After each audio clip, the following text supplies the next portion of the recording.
Alright, now you're at the next stage. What we've got is we've done all our folding and cutting, and you have 2 lengths of 5. And then 1 length of 4. And you'll notice I did it a different color just so you'll be able to see things better. Alright, so here's the next part. This shape is made up of nothing but triangles. And so what we're going to do is we're going to create 2 of those triangles using our strips of 5.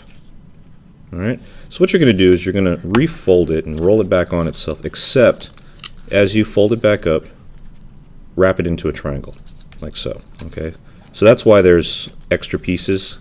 I could have just done 3 to get a triangle, but these 2 pieces are here to kind of overlap and make sure it all kind of holds together. Okay, and it might spring open on you, no big deal, like this one's doing. So then the next one, same thing. Make your triangle. Okay. Now, here's what you're going to do. The 4-piece, which is our connector, this is what's going to hold all the pieces together. So all these triangles, they're held together by these strips of 4. What you're going to do is you're going to fold that one in half. So it makes kind of a, I like to think of it as a V-shaped staple. Okay, it's this staple that holds everything together. So now here's how you use a staple. Take your 2 triangles, hold them together side by side. So I'm just kind of holding them with one hand just side by side. And it kind of helps if you, when you first do this, do the 2 sides with the flaps, because otherwise these are always hanging open. It's just kind of a pain. So better to deal with those first. So kind of put those in the middle and just hold it loosely like that. Now, this is important later on. I know it's not going to make much sense now because we don't really have a portion of our object completed, but as you start to build more and more, you'll understand. This staple, when you use them, always make sure you're going from the inside of the object outward.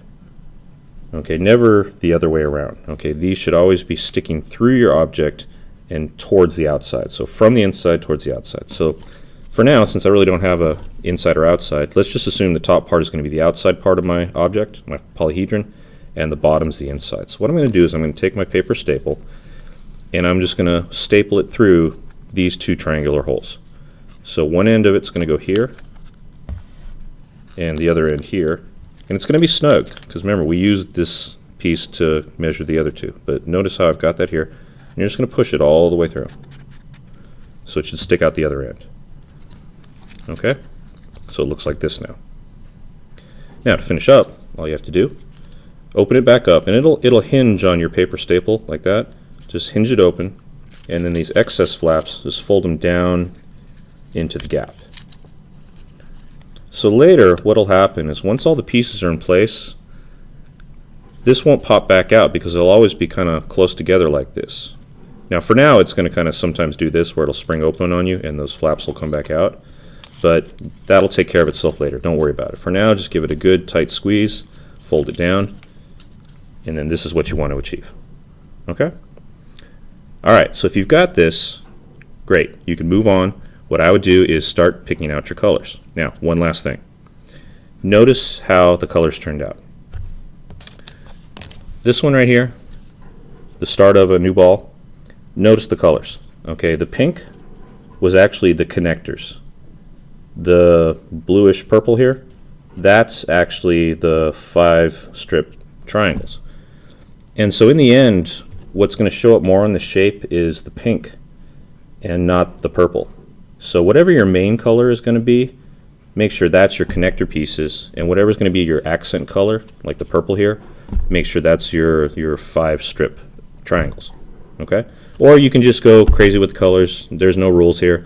You can pick any colors you want. You can just keep changing colors as you go. It's totally up to you. What we care about is that you guys can build the polyhedron and create the structure. All right? So go ahead and give that a shot, and that's probably all the time we'll have for today. Next time I see you guys, we'll continue on.